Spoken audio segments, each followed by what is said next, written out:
Hey, Assalamualaikum guys, welcome back to my channel Hans TV. So, ini berkaitan dengan kes Aizab Hafiz dan juga Aizab Ten tentang pergaduhan tempoh hari. Dan ini adalah penjelasan daripada Isa itu sendiri. So, guys, check this out. Dengar baik-baik, ini penjelasan beliau.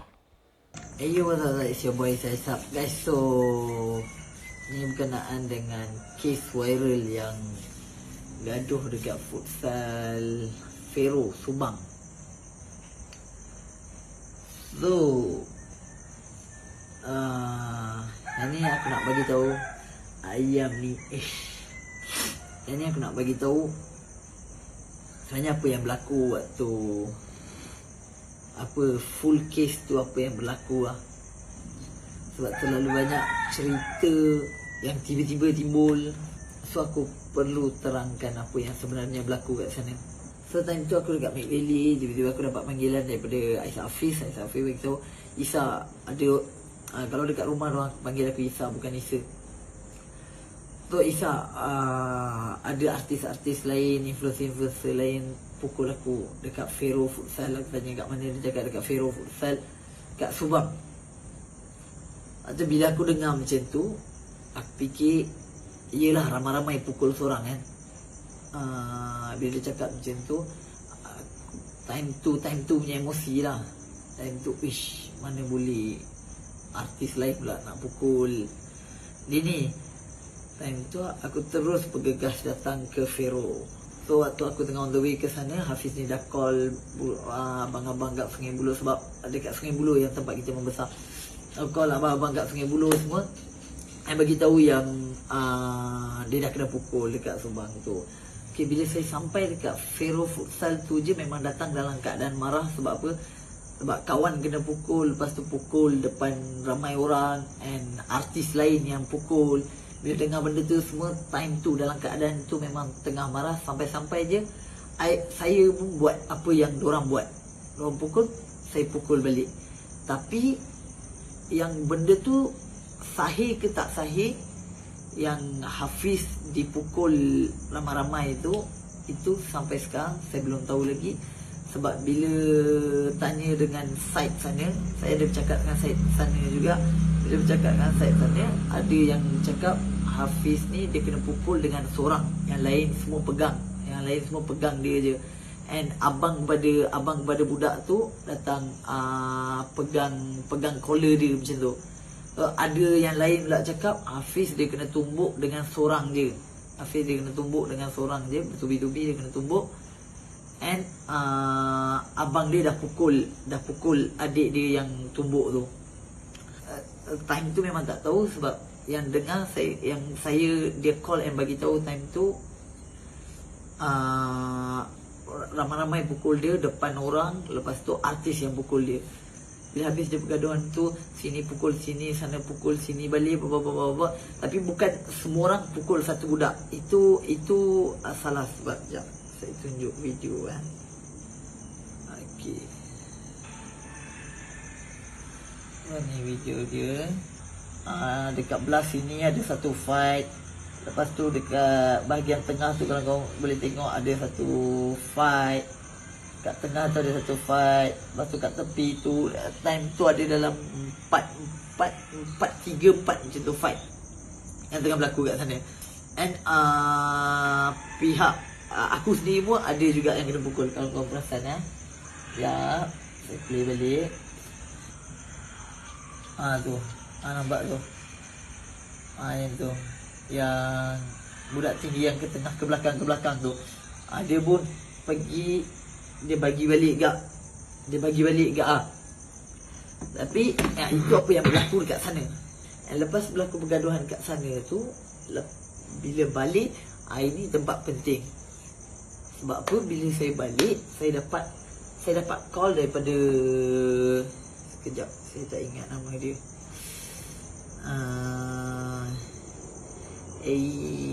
Apa? Adi Ashraf.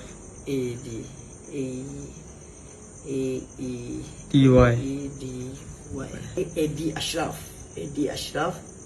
dia tanya apa kes bro. So sebenarnya tim futsal ni punya ketua ke ataupun Presiden. ada kena mengena presiden. Okay, so Eddie Ashraf ni kalau kau kenal lah, ni Eddie Ashraf, and dia yang call aku. Lepas tu dia bagi tahu apa yang berlaku bro bla bla bla. Lepas tu saya pun cerita dengan dia semua benda apa yang berlaku dekat sana. Tiba-tiba dia bagi tahu, bro yang bro pukul tu bukan orang yang tumbuk Hafiz, korang salah pukul. So time tu yang baru saya one step back and mula fikir balik, habis tu siapa yang pukul Hafiz? Time tu saya tanya balik dengan dorang ni semua, bla bla bla. Bila tanya dengan Hafiz tetap bagi tahu dorang 2-3 orang pukul dia.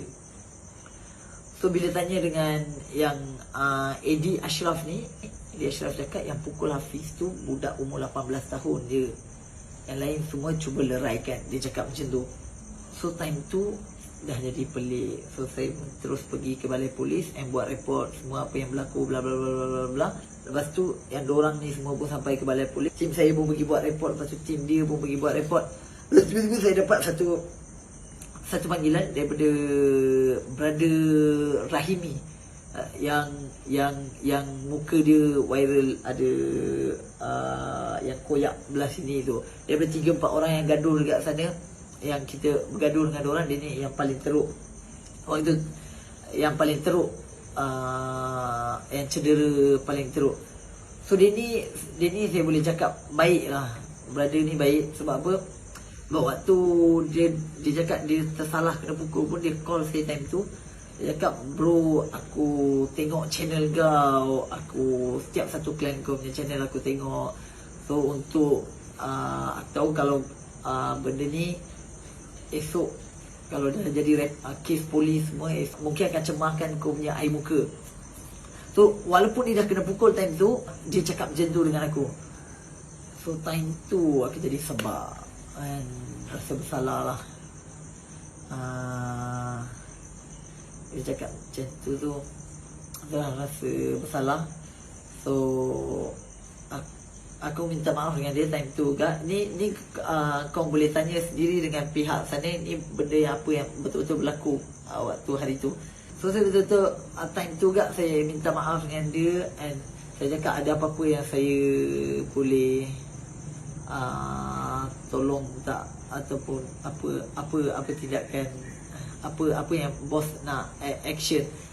And dia sendiri bagi idea. Dia cakap Isa tak apa, kau pun ada air muka kau, aku tak nak nanti esok kes polis ni semua. Lagi jejaskan air muka kau juga. Dia cakap dengan saya. So, dia ni bagus. Tak apalah, aku tarik report aku. Cuma tadi aku ada pergi klinik tu untuk buat semua benda tu dalam RM2,000. And kalau okey, kau boleh bayar ganti rugi untuk aku RM10,000, that will be very helpful. Dia cakap benda tu boleh membantu dia sangat. So lepas tu bincang, benda tu jadi RM8,000. So, sebab dia dah spend untuk klinik yang tadi lepas kena pukul, dia pergi buat kat klinik tu dalam RM2,000 lebih. Dan RM8,000 tu tak standing pun dengan darah dia yang dah keluar time tu. So saya tak fikir banyak. Saya cakap okey, saya transfer sekarang lah. Cuma sekarang saya boleh transfer RM5,000. And bulan depan 8 hari bulan tak silap saya tak ingat, 8 hari bulan saya transfer lagi RM3,000. Sebab apa? Yang akan yang bagi duit ni adalah daripada duit Hafiz. So duit Hafiz yang ada time tu adalah RM5,000. So saya pun transfer RM5,000 ni. Ni ada bukti resit. Sebab tu ni, sekejap saya tutup nombor telefon dia dulu. Rahimi. Okay, so ni brother tu Rahimi, dia pun bagi account number dia. So dia pun bagi account number dia. Lepas saya dah transfer malam tu RM5,000. Tapi RM5,000 ni tak balance pun dengan apa yang kita dah tersilap. Kalau tersilap buat dengan dia. Sebab saya tak, sampai hari ni saya tak tahu cerita sebenar dia ramai-ramai pukul Hafiz ke, ataupun Hafiz kena pukul seorang, lepas tu dia ni datang tahan, lepas tu Rahimi ni datang tahan ke apa tak tahu. Sebab kita tak dapat apa-apa video yang time Hafiz kena pukul tu, tak ada apa-apa video. So dekat situ tak ada bukti. Yang tu kita lepas kat polis je, kita lepas dekat PDRM je untuk, sebab PDRM ada kuasa untuk pergi ke Fero Futsal tu and tengok CCTV tu. So malam tu Alhamdulillah dah selesai semua. Yang Hafiz ni pun dari awal dah tarik kes. Lepas tu Rahimi ni pun dah tarik kes.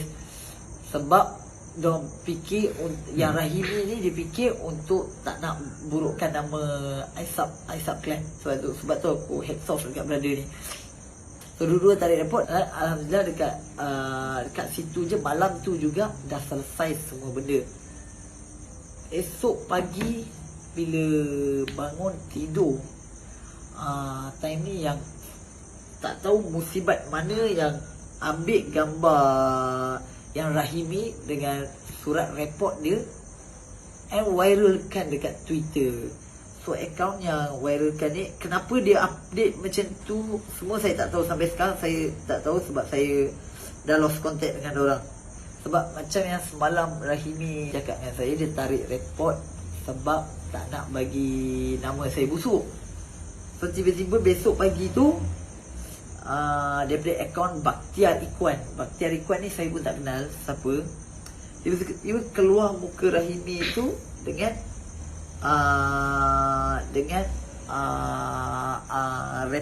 report polis Rahimi tu, and muka saya dekat sebelah tu, "The joke's on you." Boom, pagi tu meletup.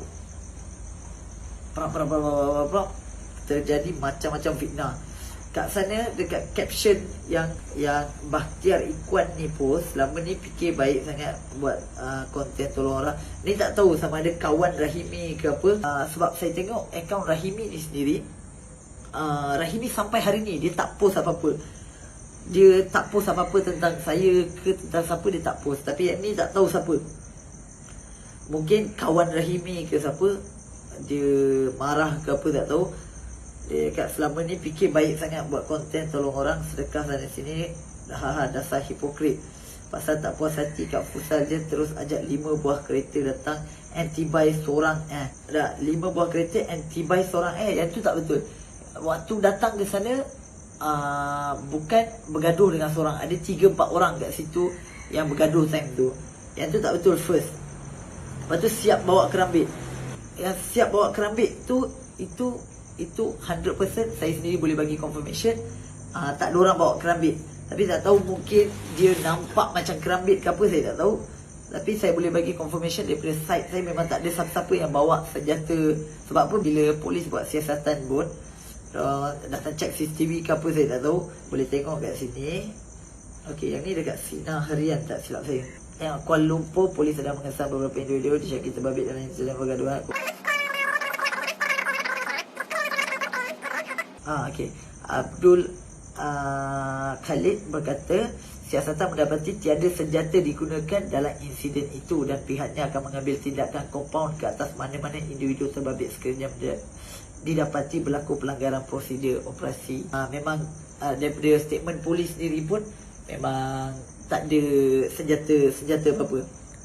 So itu yang pagi tu yang Bakhtiar Ikhwan ni tweet. Kenapa dia tweet tu saya pun tak tahu. Sebab semalam-malam tu dah selesai dah benda tu.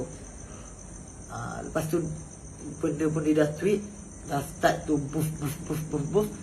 And bila sampai dekat tangan media, lagilah dia jadi mengarut. Awal-awal mengarut dia 20%, ni mengarut 100%. Bila mengarut 100%, ada macam-macam media tulis bawa 25 orang pukul seorang, and macam-macam. Orang mula buat spekulasi ayat profesional apa kan. Orang mula buat andaian sendiri and buat tweet sendiri, bla bla bla bla bla. Yang saya bagi tahu ni, saya boleh cakap 100% ni semua apa yang berlaku malam tu real thing. Boleh tanya dengan dorang sendiri, betul ke tak. Kalau orang cakap tak betul, takkan cakap tak betul. Sebab ni benda apa yang 100% apa yang berlaku time tu. bila dah viral je automatik, walaupun kes dah tarik, dua-dua pihak dah tarik, tapi dah viral, anggota polis tu dia panggil balik, balai polis dia panggil balik untuk ambil statement setiap seorang yang ni. So ada beberapa orang yang diorang tahan untuk ambil statement. Dan lepas ambil statement semua, ada yang kena compound denda sebab langgar SOP. And belah sana kena apa semua saya tak tahu sebab saya tak contact.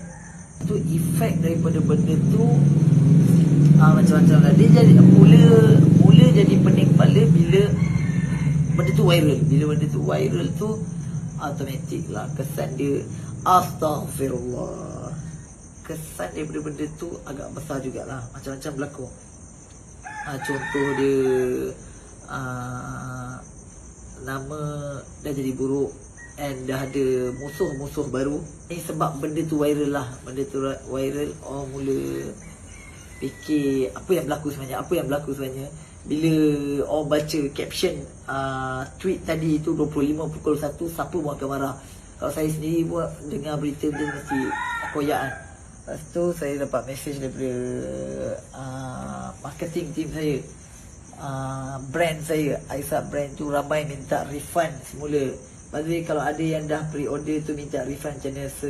Hari ni saya buka chat ramai maki and minta refund duit pre-order. So effect dia bukan sikit ada dalam berapa puluh ribu juga, 30, 40 ribu yang kena refund semula kat diorang sebab daripada viral tu lah. Lepas tu macam-macam lagi lah. Lepas tu subscriber daripada dua ni channel YouTube saya 2.06 juta, dia turun ke 2.03 juta. So 30,000 orang unsubscribe channel. So ni adalah semua benda yang berlaku malam tu dan 3 hari ni apa yang berlaku. Alhamdulillah benda pun dah selesai. Terima kasih kepada PDRM juga sebab buat kerja betul-betul laju lah. Dapat tahu gaduh, buat tangkapan, semua selesai Alhamdulillah. And minta maaf kat semua orang yang terkesan disebabkan benda yang berlaku ni. Sepatutnya kita kena tunjuk contoh yang baik, tapi itulah, bertindak mengikut emosi, darah muda. So tu benda bodoh lah apa yang saya buat. Minta maaf. Saya cuba memperbaikkan diri dari masa ke semasa, InsyaAllah. Bye.